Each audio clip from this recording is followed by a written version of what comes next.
Okay, so in this video I'll be showing you what led up to me getting the JZX110 suspension.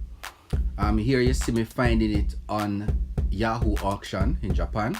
It's about $115. When I looked at it initially, I thought, wow, it looks really similar to my JZS175 suspension, which is the same as the SXE10, which is the Alteza suspension. So I went ahead and I purchased it, and ta-da, here it is. It arrived, and this starting right now is the official first unboxing for my channel. And you see me clumsily cutting the straps. So after jacking up your vehicle, putting it on jack stands, the first step I took was to untighten the upper strut nuts. I didn't take them all the way out because I didn't want the weight of the strut to fall on me once I did the lower section. So I just kind of untightened them. Next, you're gonna go ahead and you're gonna remove the brake line from the system. You're gonna remove the bolts that hold the lower part of the strut into place. Also, you might want to detach your stabilizer bracket or stabilizer bar that comes across from the other side of the suspension to give you some more ease in removing the system or removing the strut. Once you've done that, it should, just wiggle out. You might need to turn your knuckle from left to right to do that. Here we have the first strut, JZX110 strut. When I remove the cap, you can see the actuator on the top. We will not be using that because to wire that system, I suspect, will be very difficult. If anybody out there knows how to wire it, I'd appreciate some help with that. In the future, I'd love to have that system, electrical system installed where I can just sit in the car and just select the comfort mode from there. Now we're gonna start working on replacing that system, and to replace it, we're just gonna ease it back into place, reverse process of how we removed it, or remove the prior system from the car. Yeah, and that's basically it. It's not really a difficult process. Once you've done it once or twice, it becomes really easy. It probably takes about 15 to 20 minutes to do each side. Right now, I've done it so many times, it probably takes me 10 to 15 minutes.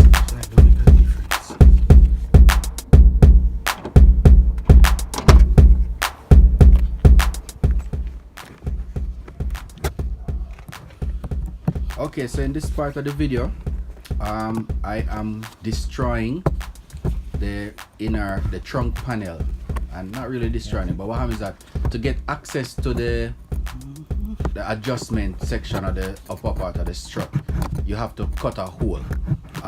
What I should have done in retrospect is to fit it in first and see what happened, but I didn't want to rip out all of that system to put in the strut.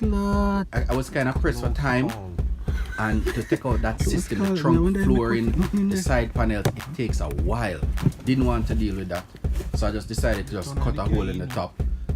If I decide to go actuator in the future, I will need that access point, and it just makes sense. It was easier to do it, put it away then. So I cut the hole, but then I almost cut that wire. You see that loom up the top there? So I almost cut that and put myself in a lot of problems. So if you're doing that, please be careful. You should probably do it a different way, because you see that wire right there, that loom, I cut into it, but luckily I did not cut any of the wires inside it. Very lucky.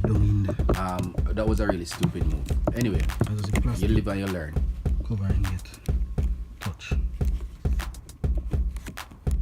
See the wire them in top. Very good. I'm done now, I can so. Alright. And here we are doing the same thing for the right side of the vehicle. This one was probably a little bit cleaner, but still I think I would want to make something a bit more, clean, like to make a circle or something that can be covered afterwards using Velcro or something like that, which is something I'll probably be doing in the future. If you guys out there have any ideas, please share it with me. I'd love to hear them. Another option I have is to just buy 2 new panels and put them in, not new, but from Yahoo auction or something, and put them in and just cover up that whole section. Make a small hole for the tool that I made to adjust the shocks manually. I won't be using the actuators, so I don't need that big of an access point. So I might just replace those panels and cut smaller holes, like coin-sized holes, to lower the tool inside that area to adjust the suspension. But again, if you have any ideas, let me know.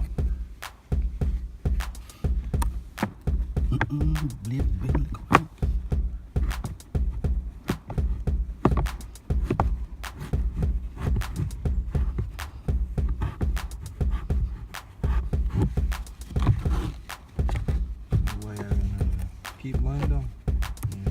Straighten up your argument. Keep cutting. Tell that the pan record, Keep going down. With that. Good? Yeah, man. What we know, everything.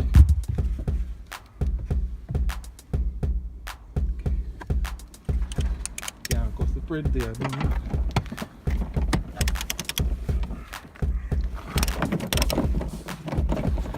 Should I cut it higher, but no, could I cut you up more still? Cut it off completely after the cover. No, not complete. Yeah, well.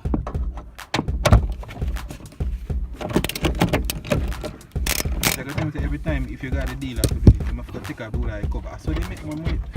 Make a whole lot of say it long. Make a whole lot of you see the sedan them? I think the sedan them come with a little cap over it. They ever have a cap. Yeah, the crown sedan them come with a little cap. This. So you can easily just pull it off. But I think the reason is that in the sedan, when you open the trunk, you not see a so. So that's why them do it. But in this now you see the whole light, so them now show the cap. The trunk space in this and this little bit longer. No, I think I see a length. But through this not up there. Back piece at the gate and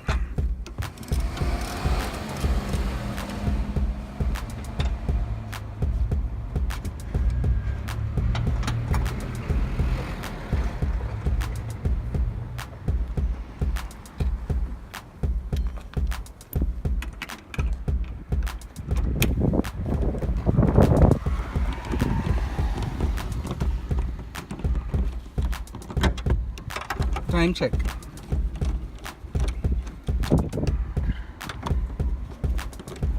2:36. How much more time you have? Huh? How much more time you have? For what? 6 o'clock. I'm done by 6. Then, well, you look like you got done by 3. Go behind the car, just lean pan it away a little bit. Say that here. Lean pan the car, yeah. Little more. Alright, just stay there, so. Jump? No, but if you feel the car come back by your... And the meter come back by you. We can't guarantee you so this not do me nothing. Because I not see a forward gang go. You know what, it come back.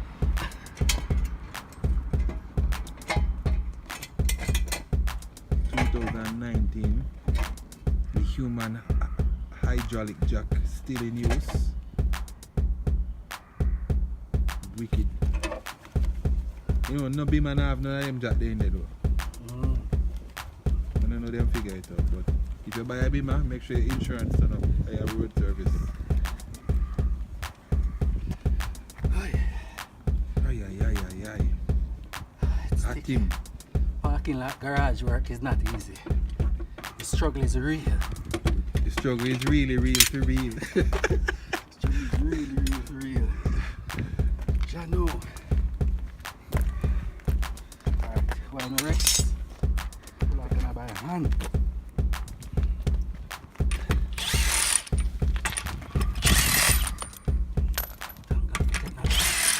Thank God for gang, but thank God for technology. So you're rude about that. How gang come in? Eh? How? Okay, you have to go work the gibble by yourself. How? Okay. At this minute I talk about. Okay. Sure.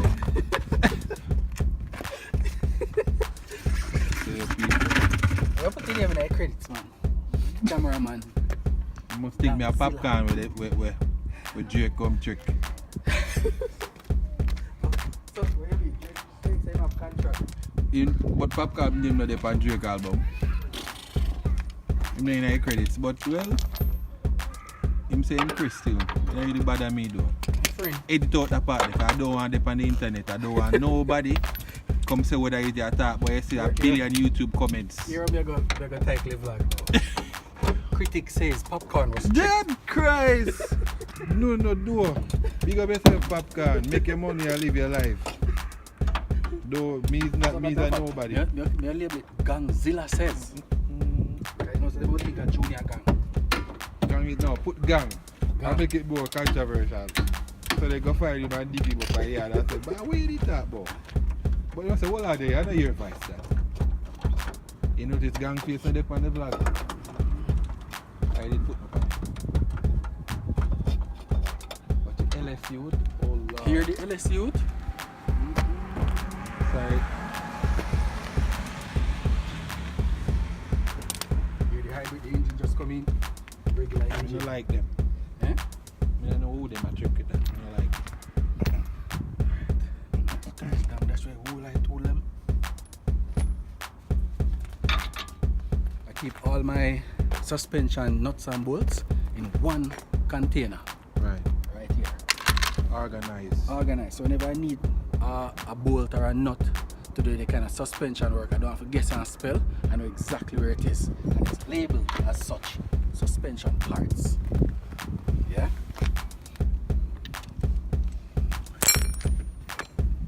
Keep drop it and go. Because if you're not organized, you're disorganized. You thought they make the vlog? Yeah, man. Everything.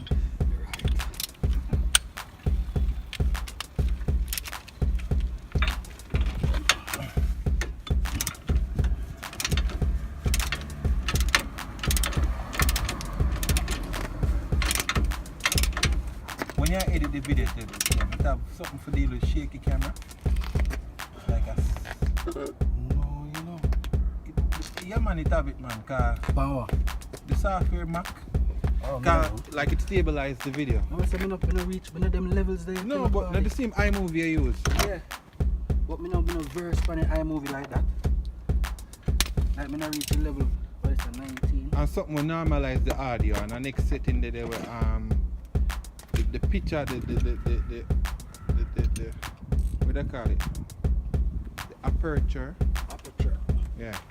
That and then I camera or something that in a iMovie too. Yeah, I think you have something to make everything up on the same level. I'm not sure.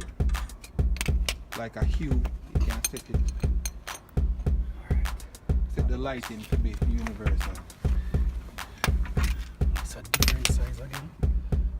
Mother.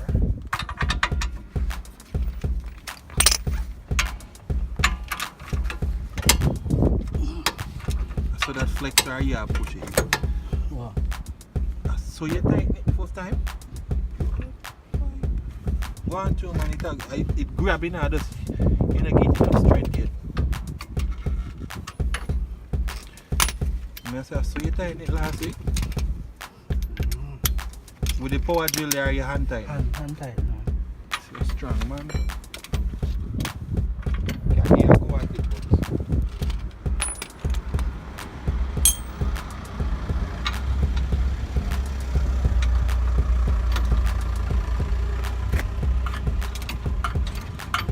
I don't know why that side they never have to turn. oh no, it looks like it have a lock. Let's see how easy that side up. Oh.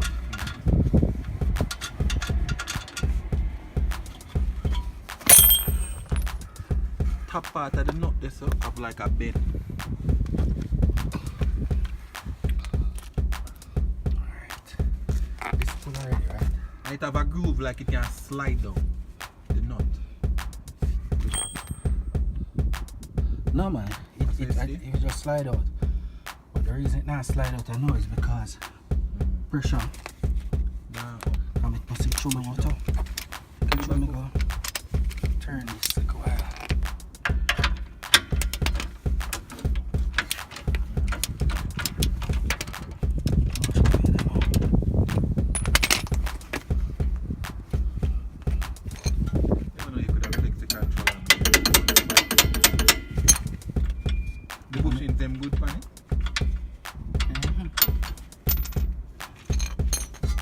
Knock it out.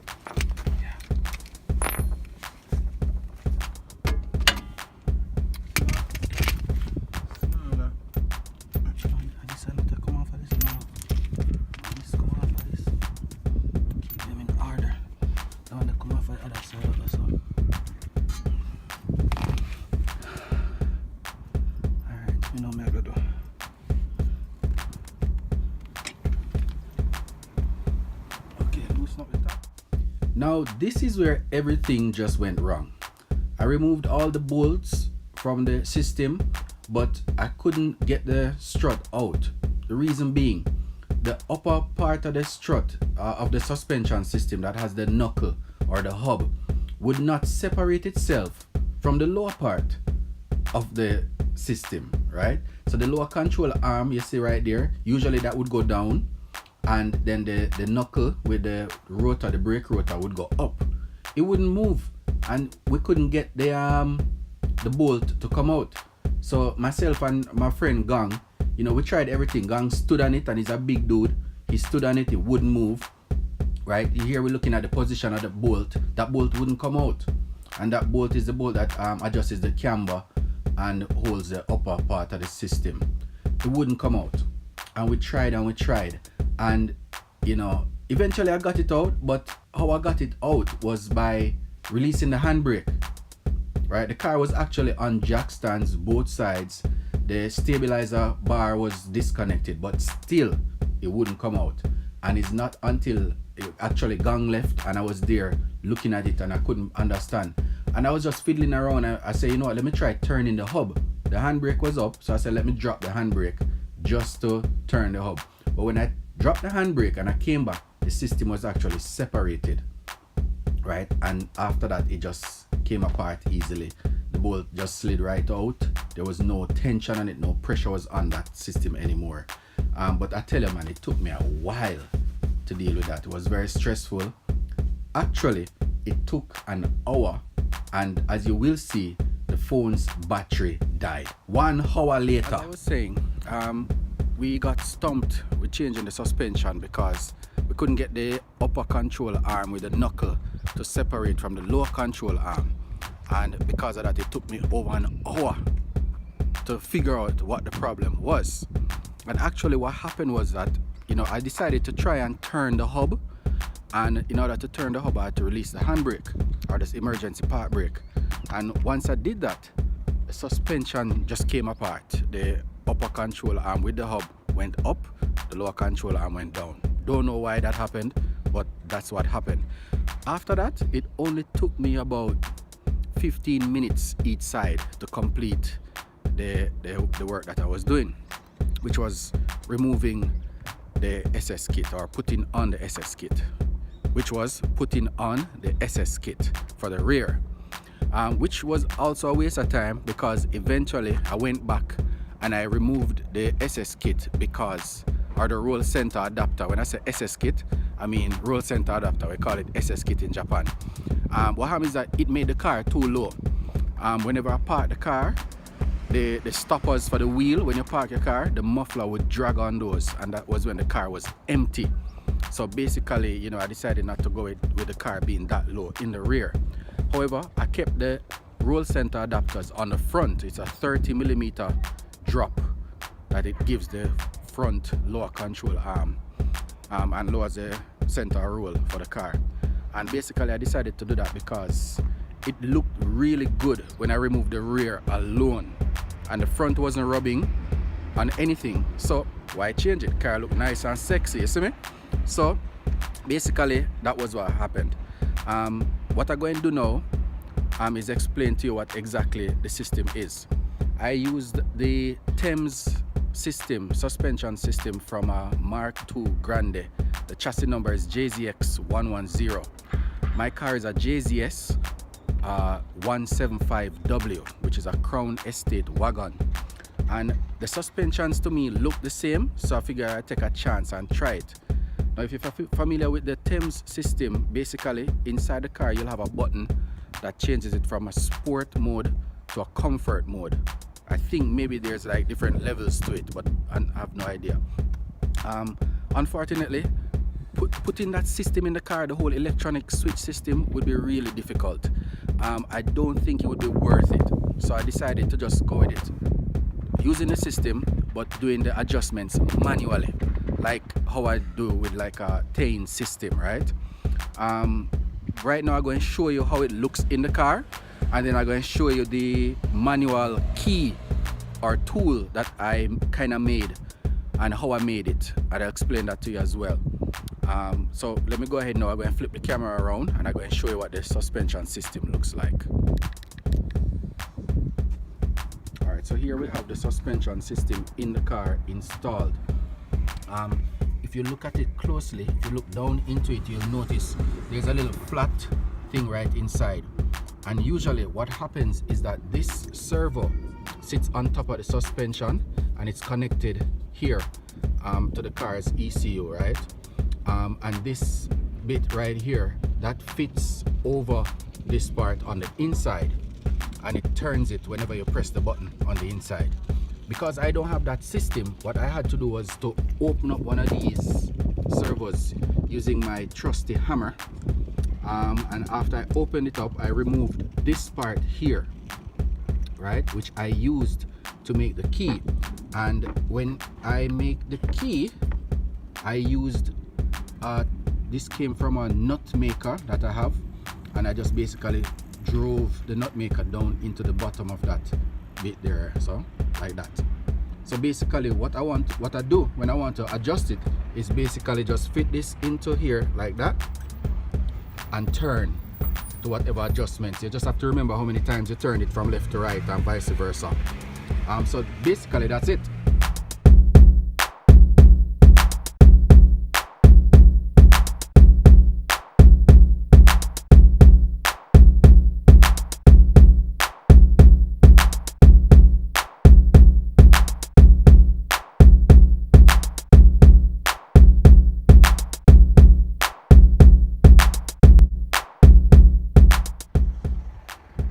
Right now I'm going to show you what the car looks like, the height of the ride, and the distance between the gap between the fender and the wheel, okay?